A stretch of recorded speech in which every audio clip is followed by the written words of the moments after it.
हमारा टॉपिक चल रहा है 1909 का अधिनियम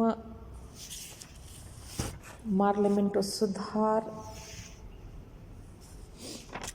जिसकी पृष्ठभूमि हम देख चुके हैं और अधिनियम क्यों ब्रिटिश गवर्नमेंट को स्वीकृत करना पड़ा उसके कारण भी हम डिस्कस कर चुके। आज हम देखेंगे 1909 के अधिनियम की मुख्य बातें, मुख्य धाराएं। तो फर्स्ट देखें, विधान परिषदों के सदस्यों संख्या में वृद्धि। 1909 के अधिनियम के अनुसार गवर्नर जनरल की विधान परिषद के सदस्यों की कुल संख्या थी 69 निश्चित की गई थी, जिसमें 9 पदेन सदस्य, कार्यकारिणी के सदस्य भी सम्मिलित, अर्थात अतिरिक्त सदस्यों की संख्या 16 से बढ़ाकर 60। मद्रास, बंगाल और बम्बई की प्रांतीय परिषदों के अतिरिक्त सदस्यों की संख्या 20 से 50 कर दी गई। उत्तर प्रदेश के विधान परिषद के सदस्यों की संख्या 15 से 60। पंजाब, असम तथा बर्मा की विधान परिषदों की अधिक से अधिक संख्या 30। केंद्र विधान परिषद की संख्या 1912 में 69 कर दी गई। अन्य प्रांतों की विधान परिषदों की संख्या में कुछ परिवर्तन होते रहे। दूसरा आता है दूसरी धारा, केंद्रीय विधान परिषद में बहुमत। गवर्नर जनरल की विधान परिषद, केंद्रीय विधान परिषद में 4 प्रकार के सदस्य थे। पदेन सदस्य,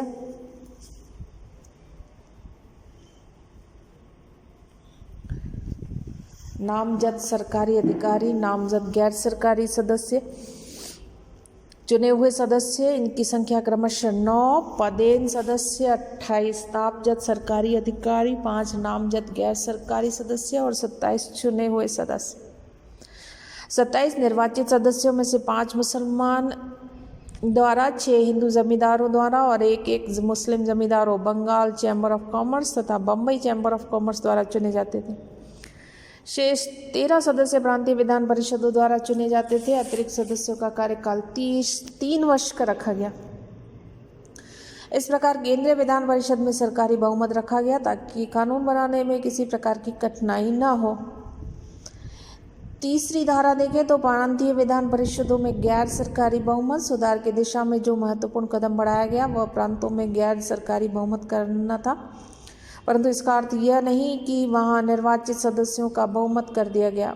कुछ गैर सरकारी सदस्यों को प्रांतों के गवर्नर नियुक्त करते थे। सरकारी अधिकारी और सरकार द्वारा नामजद किए गए गैर सरकारी सदस्य दोनों मिलकर चुने हुए सदस्यों से निश्चित रूप से अधिक हो जाते थे। इसके अलावा चुने हुए सदस्य विभिन्न हितों के प्रतिनिधि होने के कारण आपस में आसानी से नहीं मिल सकते थे, अतः सरकार को कानून पास कराने में किसी प्रकार की कोई कठिनाई नहीं होती थी। चौथा, सांप्रदायिक चुनाव प्रणाली का प्रारंभ। 1909 के अधिनियम के अंतर्गत मुसलमानों को अपने अलग प्रतिनिधि चुनने का अधिकार दिया गया। इससे उस सांप्रदायिक चुनाव प्रणाली का प्रारंभ हुआ जिसके परिणाम स्वरूप अंत में देश को विभाजन की त्रासदी सहन करनी पड़ी।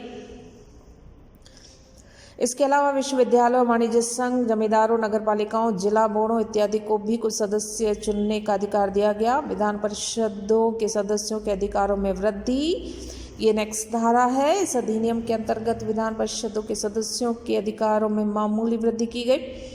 इससे पहले सदस्यों को पूरक प्रश्न पूछने का अधिकार नहीं था, अब सदस्यों को पूरक प्रश्न पूछने का अधिकार दिया गया। जिसने मूल प्रश्न पूछा हो, स्पष्ट है कि दूसरे सदस्यों को पूरक प्रश्न पूछने का अधिकार नहीं दिया गया। बजट पर बहस करने का और प्रस्ताव पेश करने का अधिकार दिया गया, परंतु बजट की कुछ विशेष मदों पर चर्चा करने का अधिकार नहीं दिया गया और न बजट पर मतदान करवाया जा सकता था।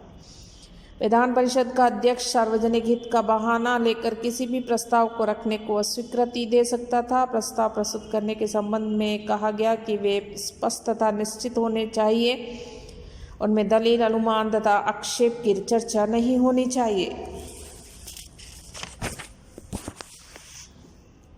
मजेदार बात तो यह थी कि सरकार इन प्रस्तावों से बंधी हुई नहीं थी, अर्थात ये सरकार की इच्छा पर निर्भर था कि इन प्रस्तावों को माने या न माने।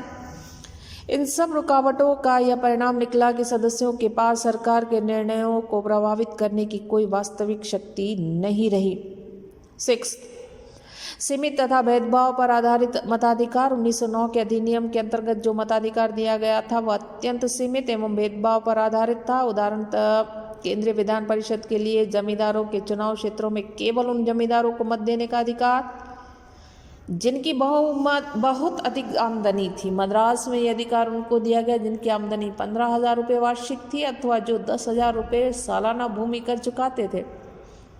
बंगाल में यह अधिकार उनको दिया गया जिनके पास राजा या नवाब की उपाधि थी। मध्य प्रांत में यह अधिकार उन्हें दिया गया जिन्हें ऑनरेरी मजिस्ट्रेट थे। इसी प्रकार मुसलमान और गैर मुसलमानों में मताधिकार की योग्यता बहुत भिन्न थी। प्रत्येक मुसलमान को जो 3,000 रुपये वार्षिक आमदनी पर आयकर देता था या भूमि कर देता था मत देने का अधिकार था, परंतु एक हिंदू, पारसी, ईसाई आयकरदाता एक निश्चित सीमा तक राशि जमा कराने पर ही मत देने का अधिकारी बन पाते थे। 5 साल पूर्व बीए पास करने वाले मुसलमानों को मतदाता बनने की सुविधा मिली, परंतु 20 वर्ष बीए पास किए हिंदू को इससे वंचित रखा गया। नेक्स्ट आती है कार्यकारिणी परिषदों के आकार में वृद्धि। भारत सरकार को अधिकार दिया गया कि वह मद्रास और बम्बई की कार्यकारिणी परिषदों में 2 से 4 तक सदस्य बढ़ा सकते हैं और उनमें से कम आधे सदस्य ऐसे हों जो 12 वर्ष तक सम्राट की सेवा में भारत में रह चुके हों। इस अधिनियम को स्वीकृति होते ही भारतीयों को भारत सचिव की काउंसिल में तथा गवर्नर जनरल की कार्यकारिणी में मनोनीत किया गया। अब ओवरऑल इस अधिनियम की अगर बात करें तो 1892 का अधिनियम से बहुमत आगे था। गवर्नर जनरल की कार्यकारिणी में 1 भारतीय को और भारत सचिव की काउंसिल में 2 भारतीयों के स्थान दिया गया। विधान परिषदों का विस्तार करके इसके कार्यों और अधिकारों में वृद्धि की गई और इस अधिनियम द्वारा अप्रत्यक्ष निर्वाचन के सिद्धांत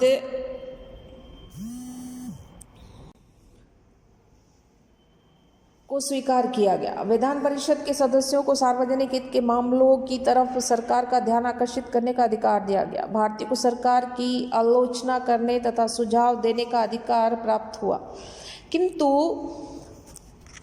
सरकार पर भारतीयों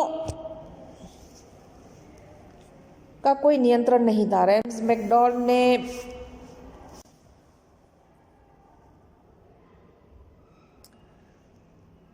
लिखा है कि पार्लियामेंटो सुधार जनतंत्रवादी और नौकरशाही के बीच का एक अधूरा और अकाल्पनिक समझौता था। इसकी त्रुटियां अगर देखें तो सबसे पहले देखें, भारतीयों ने उत्तरदायी सरकार की मांग की थी, लेकिन इन अधिनियम द्वारा इस मांग को पूरा नहीं किया गया। इस अधिनियम का उद्देश्य भारत में संसदीय सरकार स्थापित करना नहीं था। 1908 में स्वयं लॉर्ड मार्ले ने हाउस ऑफ कॉमन्स में कहा था कि यदि सुधारों के विषय में यह कहा जाए कि इससे प्रत्यक्ष या अप्रत्यक्ष रूप से भारत में संसदीय सरकार की स्थापना होती है, तब मुझे ऐसे कार्य से कोई संबंध नहीं है। इससे भारतीयों को बहुत निराशा हुई। डॉक्टर जकारिया के शब्दों में, इन सुधारों द्वारा जो चीज़ भारतीयों को दी गई वह बिल्कुल अर्थ शून्य थी। रॉबर्ट्स ने इन्हें अधूरे भवन की उपमा दी तो मजुमदार ने कहा कि यह केवल चंद्रमा की चमक की भांति थे। शॉर्ट में इन सुधारों में भारतीय राजनीतिक समस्या का हल नहीं हो पाया। दूसरी त्रुटि हम यदि देखते हैं तो वह है मुसलमानों को अलग प्रतिनिधित्व देकर उनकी पीठ थपथपाई गई। सरकारी नौकरियों में भी बाद में मुसलमानों के लिए स्थान सुरक्षित किए जाने लगे।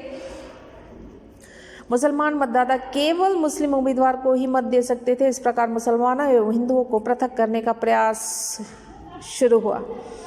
इस तरह से अंग्रेजों ने भारतीय राष्ट्रवाद की बढ़ती हुई धारा को रोकने के लिए एक संप्रदाय को दूसरे संप्रदाय के विरुद्ध लाकर खड़ा कर दिया। तीसरी त्रुटि इस अधिनियम की, जनता को केंद्रीय और प्रांतीय विधान परिषदों के लिए प्रतिनिधि भेजने का अधिकार नहीं दिया गया और प्रत्येक बालिग को मत देने का अधिकार नहीं था, बल्कि मत देने का अधिकार बहुत ही थोड़े लोगों तक सीमित। केवल 650 लोगों को केंद्रीय विधान परिषद के लिए मताधिकार और प्रांतीय विधान परिषदों के लिए 200 से अधिक मतदाताओं को मत देने का अधिकार नहीं था। ऐसा इसलिए था कि प्रांतीय विधान परिषदों में नगर पालिकाओं और जिला बोर्डों के सदस्यों को मत देने का अधिकार था और केंद्रीय विधान परिषद में मत देने का अधिकार केवल प्रांतीय विधान परिषद के सदस्यों को ही था। इन सुधारों से कार्यकारिणी और विधान परिषद के आपसी संबंध पर भी कोई विशेष प्रभाव नहीं पड़ा, क्योंकि कार्यकारिणी पहले ही की भांति स्वेच्छाचारी बनी रही। विधान परिषद में अतिरिक्त सदस्यों की संख्या बढ़ाने का भी कोई प्रभाव नहीं पड़ा। क्योंकि कुछ सरकारी अधिकारी और कुछ मनोनीत किए गए गैर सरकारी सदस्यों द्वारा सरकार का बहुमत बना रहता था। विधान परिषद ने सरकार के हाथ की कठपुतली। श्रीराम शर्मा लिखते हैं, यूरोपियन चुने हुए सदस्य सरकार के लिए इतने ही अच्छे थे जितने कि सरकारी अधिकारी। जमींदारों और मुसलमानों को ब्रिटिश साम्राज्य की सेवा के कारण मताधिकार दिया गया था, इसलिए वे अधिक राजभक्ति दिखाकर अपने भविष्य को और अधिक उज्जवल बनाना चाहते थे। विधान परिषद के सदस्यों के अधिकारों में वृद्धि की गई, किंतु उन पर तरह तरह के प्रतिबंध लगाकर उन अधिकारों को सीमित कर दिया गया। सदस्यों को प्रश्न पूछने का अधिकार, लेकिन कार्यकारिणी द्वारा उसका उत्तर देना अनिवार्य नहीं। सदस्यों को सार्वजनिक हित के प्रस्ताव पेश करने का अधिकार, किंतु विधान परिषद का अध्यक्ष ऐसे प्रस्तावों को प्रस्तुत करने की मनाही भी कर सकता है।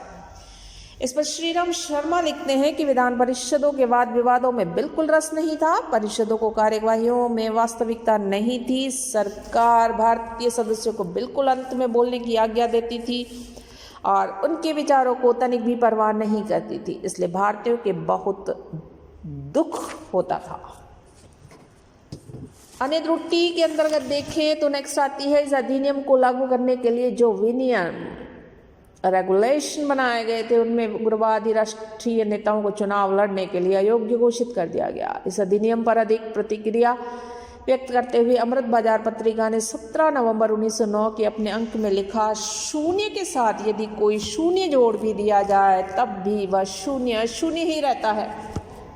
कूपलेन ने लिखा है कि विधान परिषद संसद न होकर केवल दरबार थी। इस अधिनियम को लेकर कांग्रेस का रुख है वो देखें तो 1909 में कांग्रेस का 25वां अधिवेशन लाहौर में पंडित मदन मोहन मालवीय की अध्यक्षता में संपन्न हुआ और अध्यक्षीय भाषण में नए परिवर्तनों के संदर्भ में उन्होंने जो कहा उसकी मुख्य बातें इस प्रकार हैं, जैसे कि एक विशेष धर्म के अनुयायियों और मुसलमानों को मिले अत्यधिक तथा अनुचित प्रतिनिधित्व को असमचीन, अतर्कसंगत तथा अनुचित ठहराया। इससे परस्पर द्वेषपूर्ण भेदभाव बढ़ाने की दिशा में ब्रिटिश सरकार का एक घिनौना षड्यंत्र माना। उन्होंने इस दुर्भी संधि की शल्य चिकित्सा करते हुए साधारण इस तथ्य की पुष्टि करते हुए कहा कि मताधिकार प्रयोग की समता युक्त सुविधा है कि आयकरदाता मुसलमान मताधिकार का प्रयोग कर सकता है, परंतु हिंदू आयकरदाता एक निश्चित सीमा तक राशि जमा कराने वाले को ही ये सुविधा प्राप्त।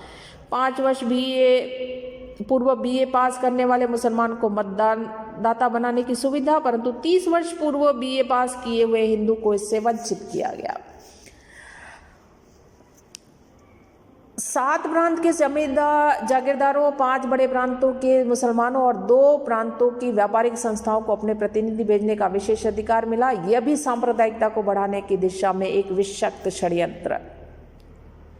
तीसरा पॉइंट उठाया गया, बड़े प्रांतों के अतिरिक्त अन्य प्रांतों की सदस्य संख्या 50 तक बढ़ा दी, परंतु इन बातों का पूरा ध्यान रखते कि सरकारी बहुमत पर किसी प्रकार से आंच न आए। चौथा, उन्होंने कहा कि विधानसभाओं में बजट पर बहस करने की सदस्य स्वतंत्र थे, परंतु ये विशेष अधिकार सरकार के पास सुरक्षित था कि उसे माने अथवा न माने। सदस्य उसके लिए सरकार को विवश नहीं कर सकते थे। ये सब मात्र अधिकार व सुविधा देने के लिए एक प्रकार का सरकारी नाटक था। सेना, विदेश संबंध, रियासतों के बारे में सदस्य के कोई प्रस्ताव पेश नहीं कर सकते थे। अतः इन सुधारों को जनतांत्रिक शासन की दिशा में उठाया गया कदम कहना एक शरारतपूर्ण मजाक ही होगा। परंतु कांग्रेस का नरमपंथी नेतृत्व इस संवैधानिक सुधार से संतुष्ट, उन्हें स्वागत योग्य मान रहा था, जिसके बारे में गोखले की धारणा थी कि सरकार का यह एक कदम निस्संदेह उदार एवं उचित है। वे अनुरोध कर रहे थे कि जनता उनको स्वीकारे और उनका अभिनंदन करे। इस प्रकार कांग्रेस ने 1909 के अपने अधिवेशन में मार्ले मिंटो सुधार की प्रशंसा की और नरम दल ने इसके लिए सरकार को धन्यवाद दिया। परंतु गरम दल वाले कांग्रेसी इसे चुनौती के रूप में ले रहे थे। उनकी दृष्टि में ये सुधार भारतीयों को मूर्ख बनाने के लिए बनाए गए थे। इसका प्रभाव अन्य कांग्रेसियों पर भी पड़ा और 1910 में कांग्रेस के इलाहाबाद अधिवेशन में, जिसके अध्यक्ष विलियम वेडरबर्न थे, मार्ले मिंटो सुधार की कड़ी आलोचना की गई। इसे मतभेद पैदा करने वाले सांप्रदायिक भावना को उभारने वाला बताया गया। कांग्रेस इस सुधारों को राष्ट्र विरोधी और हिंदू मुस्लिम एकता विरोधी मान रही थी। रेम्स मैकडॉल ने भी स्वीकार किया कि मुसलमान नेताओं को कुछ एंग्लो इंडियन अफसरों ने उकसाया है और यही अफसर शिमला और लंदन में तार हिलाकर कठपुतलियों को नचा रहे थे। इनका लक्ष्य मुसलमानों को विशेष सुविधाएं मुहैया कर हिंदू और मुसलमानों में मतभेद पैदा करके अपने दिल की भड़ास निकालना है। स्पष्ट है कि 1909 का अधिनियम का मुख्य ध्येय हिंदू मुस्लिम एकता को अवरुद्ध कर राष्ट्रीय आंदोलन को कमज़ोर बनाना था।